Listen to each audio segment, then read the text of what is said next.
Rais wa Los Blancos Don Florentino Perez ameendelea kuonyesha umafia wake kwenye soka la Ulaya. Mpaka kufikia sasa, Florentino Perez amefanya sajili 4 ambazo zimekamilika. 2 kati ya hizo hajalipa hata shilingi, kama ambapo alifanya msimu uliopita kwa Trent Alexander-Arnold.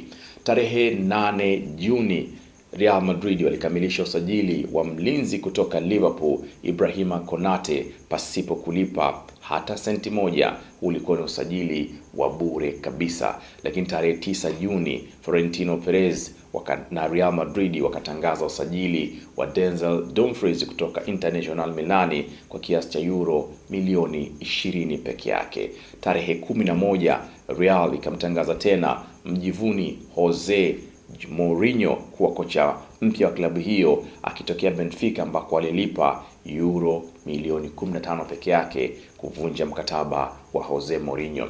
Tarehe 12 wakamtangaza magician wa mguu wa kushoto Bernardo Silva kutoka Man City kama mchezaji huru, ambaye pia napo hawajalipa hata senti. Tarehe 14 mwezi Juni pia Marco Correa akatangazwa kuwa ni mchezaji mwingine wa Real Madrid, na hapo walilipa euro milioni 60. Taarifa zilizopo zinaeleza huenda klabu ya soka ya Real ikamtangaza Masri Mohamed Salah Ghali kuwa nyota mwingine wa klabu hii pasipo kulipa hata senti moja. Hii inaonyesha namna gani ambavyo Don Florentino Perez ameendelea kuwa mafia kwenye soka la Ulaya, na ndiyo maana Real Madrid wanaendelea kumwamini, huku taarifa zikizidi kueleza kwamba huenda wakaenda kupambana kumpata Marco Olise kutoka kwenye klabu ya Bayern Munich ya pale nchini Ujerumani. Los Blancos unaona wanarejea vipi katika msimu huu? Subscribe, like na share.